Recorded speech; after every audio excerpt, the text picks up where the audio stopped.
queridos, como é que vocês estão? Espero que vocês estejam bem. Hoje vamos encerrar esse ciclo aí das regiões geoeconômicas, né? Já vimos a região sul, né, o centro-sul, já vimos a região nordeste, a geoeconômica nordeste, né?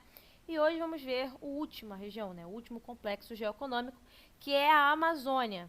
Beleza, pessoal? Então peço muita atenção para a gente poder estar encerrando esta parte do conteúdo da melhor forma possível. E reitero aqui o meu pedido para que, por favor, vocês assistam às aulas, tá bom? Vamos lá.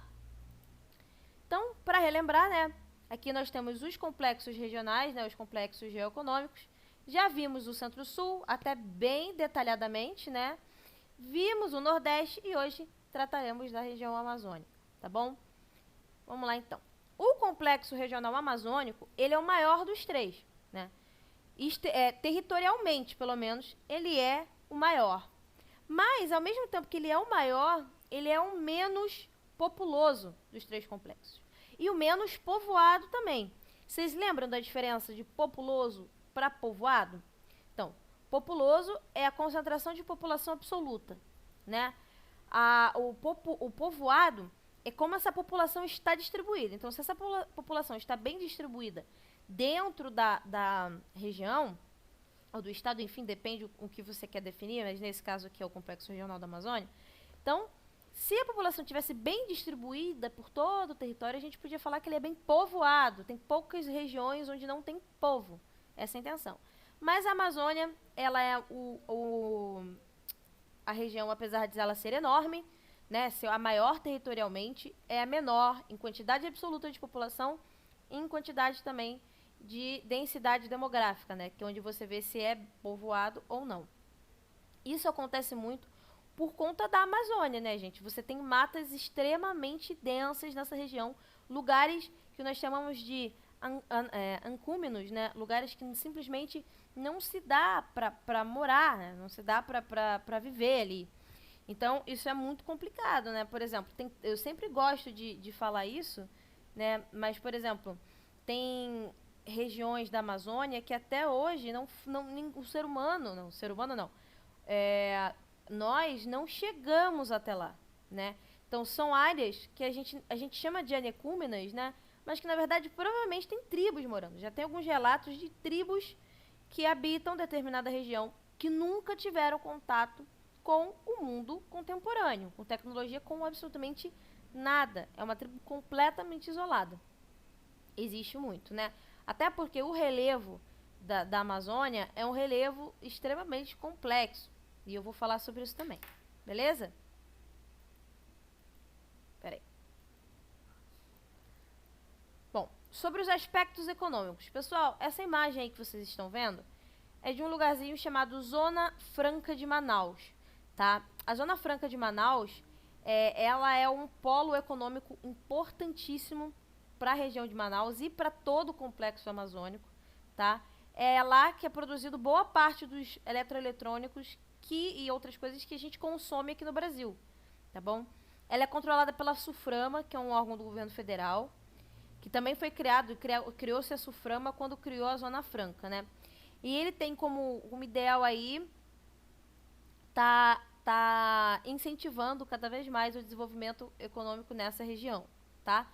Zona Franca de Manaus foi criada em 67, né? Foi criada durante o governo militar, né? Tendo 3 polos diferentes da Zona Franca.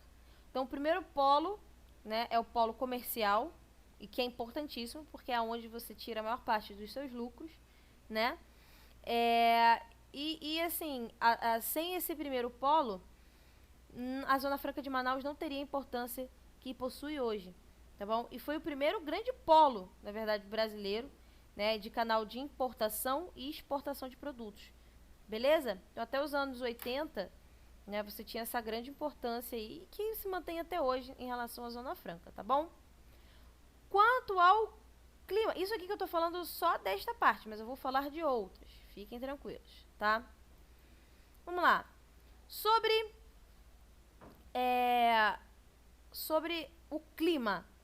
Pessoal, o que acontece com o clima da região do complexo da Amazônia, tá? Nós temos um clima, que é o clima equatorial, tá? O clima clima tropical equatorial, né? É um clima extremamente quente, que nós temos uma distribuição de chuvas ao longo do ano. Você pode ver ali que chega a médias acima de 300 milímetros por mês. É muita coisa, tá? Então, a região norte, ela compõe ali esses estados que estão ali embaixo, só que tem parte de alguns que acabam compondo também o centro-sul, como a gente viu na outra aula, tá bom? Então, as características do clima de Manaus, lembrando, como é que se lê um climograma, professor? Um climograma se lê da seguinte forma, tá? Onde as barrinhas são as chuvas, né? E as linhas, ou a linha, aí depende do gráfico, da forma que o gráfico foi feito, né? As linhas correspondem à temperatura. Aqui no caso, geralmente você apresenta uma média da temperatura, considerando a temperatura máxima e a temperatura mínima. Aqui no caso, essa média ela foi dividida em duas categorias. Então, ao invés de você pegar a média da temperatura máxima, subtrair por mês pela média da temperatura mínima e fazer o gráfico, aqui no caso você está pegando a média de todas as temperaturas máximas de cada mês e a média das temperaturas mínimas de cada mês. Eu, particularmente, gosto quando é assim, dessa forma, porque eu acho que fica mais enriquecedor, tá? Então, eu gosto até quando é dessa forma. Beleza? Então, ali você pode ver, né, que o gráfico aqui, ó, da média da temperatura máxima, a temperatura é absurdamente alta, né? E a mínima é absurdamente alta também. Você só vai ter uma pequena queda aqui em julho. Nessa época aí, você vai estar tendo a ocorrência daquele fenômeno que nós já estudamos esse ano, que é o fenômeno da friagem da Amazônia, com a chegada da massa polar atlântica, que vai fazer a MEC recuar, né? E aí você vai ter o fenômeno da friagem, que vai baixar um pouquinho a média da mínima. Mas a média da máxima continua sendo ali em torno de 33 graus. Então, gente, é muito calor e é muita chuva. Ah, professora, mas tudo bem. Mas por que chove tanto assim na Amazônia? Gente, a Amazônia, a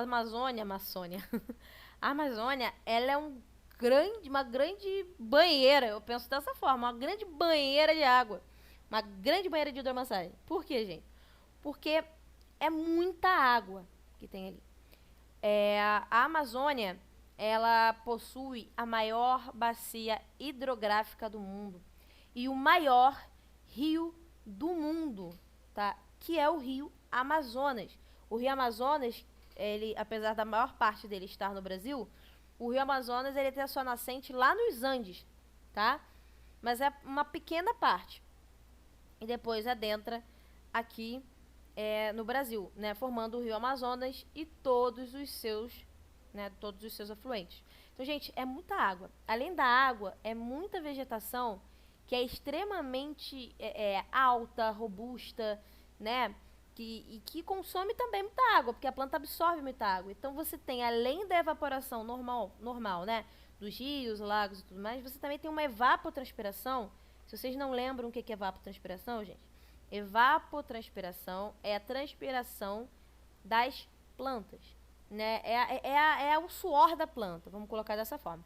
Então, você tem uma grande evapotranspiração, uma grande evaporação. Isso formam massas de ar extremamente intensas. Tanto que, só vocês lembrarem aí da MEC, né, gente? A MEC, a massa equatorial continental, que nós também já vimos, apesar dela ser continental, que deveria colocar nela, né, um efeito de massa seca, ela é uma massa extremamente úmida, né? Por que ela é extremamente úmida? Porque ela está surgindo no meio dessa banheirona aí de águas, evaporações e chuvas e tudo mais, tá? Então é por isso que a gente tem esse volume tão alto de água. Não chove em nenhum outro lugar do Brasil como chove na região amazônica. Beleza? Vamos lá então. Aspectos culturais da região. Antes de falar do aspecto cultural, eu só queria lembrar uma coisinha aqui, falando até de clima. Eu não tô achando. Peraí, deixa eu ver se eu... Ah, tá ali. Não, tá ali, já vi. Então, falando de aspectos culturais, a Amazônia, ela teve um grande destaque na mídia, principalmente uma regiãozinha ali, através da música brega, que também é característico não só do Nordeste, né, o brega pop, como também da região Norte, como, por exemplo, a banda Calypso, né? Com a Joelma lá sacudindo o cabelo.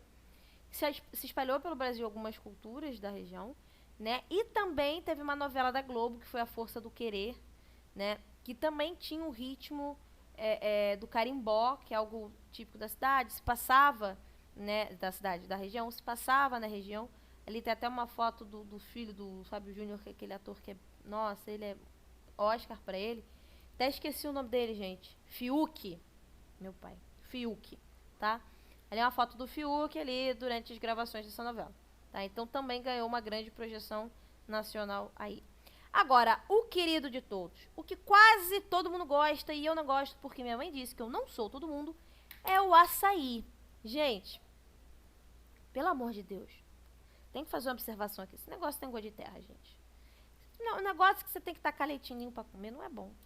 Você tem que tacar 500 coisas em cima do açaí pra conseguir comer. Ah, professora, mas eu como sem botar nada. Aí eu fico preocupada com você, porque seus gostos são um pouco questionáveis. Mas assim, brincadeiras à parte, né? O açaí, ele tem uma popularidade absurda, né? No Brasil inteiro. Seja comendo com granola, banana, com caldas e leitinho, enfim, de todas as formas. Hoje em dia se tem muitas coisas de açaí mesmo, não só o açaí, como o suco de açaí, não sei o que lá de açaí. Dia desses eu vi um achocolatado de açaí, gente. Que não era um negócio de chocolate com açaí. Eu falei, Jesus, como é que... meu Deus. Então, tipo, açaí é muito ruim. Entendeu? É muito ruim. Mas, como eu falei, tem gosto pra tudo, né? Então, o açaí, ele popularizou absurdamente também outros costumes da região amazônica. Tudo bem? Até porque, na verdade, o açaí ele começou a ser comercializado como uma fonte de energia. Tanto que você tem até vários energéticos à base de açaí. Né? O açaí ele é considerado semelhante ao café, né? Na questão energética, mas ele tem boas propriedades. É saudável para quem faz exercício físico, dá mais energia, enfim, várias questões. Tanto que o açaí se popularizou primeiro nas academias. Beleza? Claro que na região norte você tem uma presença cultural indígena muito grande, né? Até porque a população é extremamente mestiça, mas você tem ainda questões culturais muito atreladas à questão indígena, tá bom? E sobre os aspectos ambientais, antes de falar do aspecto ambiental, quero que vocês observem essa foto aqui. Tá vendo essa fotinha aqui? Tá vendo que bizarro que aqui tá tudo queimado e aqui tá cheio de plantinha aqui? Tá cheio de mata? Cheio de vegetação? Cheio de vegetação, né? Isso aqui não é montagem, isso aqui é real. O nome dessa região aqui é fronteira agrícola. Porque hoje em dia, né, como a soja lá no centro-oeste, né, que foi se espalhando aí pro norte do país, né, nós tivemos uma expansão da fronteira agrícola muito grande, né? Então isso foi recuando cada vez mais a vegetação daquela região. E nas áreas de fronteira agrícola, você tem exatamente essa imagem aqui. Porque justamente de um lado a agricultura e do outro lado a mata nativa. E isso aqui está avançando. Provavelmente quando essa foto foi tirada, hoje em dia isso aqui nem deve mais existir. E isso cria ali o que nós chamamos na Amazônia, né, de arco do desmatamento. Que é, enfim, aqui tem uma outra foto da fronteira agrícola também, tá vendo? Que também é fronteira agrícola e aqui está ocorrendo uma queimada, tá? Aqui é como fica depois dessa queimada, né? Dessa derrubada aí, queima tudo, depois vai derrubando as árvores. É assim que funciona a queimada, tá? Então, apesar de ter dificuldades, né, na ocupação humana, e termos reservas estratégicas, não só pela diversidade, né, da biodiversidade vegetal, animal, mineral e tudo mais, mas a gente tem uma importância ecológica na Amazônia. Né? A gente tem muita água, a gente tem muita natureza, a gente tem muita biodiversidade, a gente tem muitas coisas, muitos patrimônios naturais ali naquela região, né? Você tem, inclusive, sobre os recursos hídricos, né? Você tem ali o Rio Amazonas, que vai nascer do encontro lá do Rio Negro do Solimões, quer dizer, é muito famoso até o encontro do Rio Negro do Rio Solimões, que não é aquela dupla sertaneja, pelo amor de Deus, né? Por conta das águas, né? As águas, elas têm densidades diferentes. Então, o encontro das águas, as duas águas têm cores diferentes. Então, né, parecem ter cores diferentes. Então, isso é muito, assim, muito legal, muito bonito de se ver. E isso está extremamente, tudo isso está extremamente ameaçado por conta do avanço do agronegócio, né? Por conta da grilagem de terras. Eu acho que eu comentei isso quando falamos de Centro-Sul, quando eu fui falar de Centro-Oeste lá, e sobre as terras do Centro-Oeste, mas eu vou até reforçar isso. O que é a grilagem? A grilagem é o seguinte, um cara foi lá, a terra era da União, tá? Ou seja, a terra, quando a terra não tem dono, a terra é do país, né? Mas ninguém estava usando lá, estava lá largado.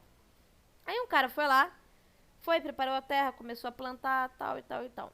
Aí veio um outro cara e falou, essa terra é minha. E ele fala, não é não, quando eu cheguei aqui era tudo mato. E o cara fala, mas era o meu mato. E aí o cara apresenta um documento datado de 30 anos atrás, porque isso não é de uma hora para outra. Você demora um tempinho, você quer ver se aquela terra vai render alguma coisa, né? Datada aí de 30 anos atrás, assinada no cartório, papapá. E aí o cara é obrigado na justiça a entregar aquela terra pro cara que apresentou lá que era dono do território. Só que a grande questão aí nesse rolê é que o cara não é dono do território. Nunca foi. Que era da União. O que ele fez? Ele pegou... geralmente esse cara ele tem mais dinheiro, ele tem influências políticas também. Fez com algum político lá corrupto, forjou essa documentação lá no cartório e apresentou. Ah, professora, mas peraí, se ele apresentou um documento de 20 anos atrás, como é que a folha novinha ali, um ofício ali bonito, como é que isso acontece? Porque aí vem o nome grilagem. Ele pega essa folha, bota numa caixa de papelão, de sapato, enfim, e bota vários grilos lá dentro e fecha, né? Deixando só um buraquinho pequenininho para os grilos lá respirarem, tá? E aí os grilos ficam lá dentro, fazendo xixi, fazendo cocô, essas coisas. E as fezes e a urina do grilo vai dar... É nojento, eu sei, mas vai dar a coloração envelhecida pro papel, o que torna tudo muito mais crível e você hoje não consegue meio que distinguir, não, tá? Senão isso já teria acabado. E temos também um grande problema na Amazônia, que é sobre a biopirataria, né? Que é o tráfico de animais, né? Há pouco tempo a gente teve um exemplo clássico aí de biopirataria internacional, que foi o caso daquele estudante, né? Que tinha lá, tava traficando cobra, naja, eu acho, né? Foi picado, quase morreu. Então, assim, são casos de biopirataria. Beleza, pessoal? Por hoje é só. Nos vemos na aula ao vivo. Participem da aula, tá bom, queridos? Assistam a aula. É fundamental que vocês assistam. Uma hora vocês vão assistir, que eu sei. Vocês vão ter que fazer portfólio, tá? Assistam, por favor, tá bom, queridos? Um grande beijo, tchau, tchau.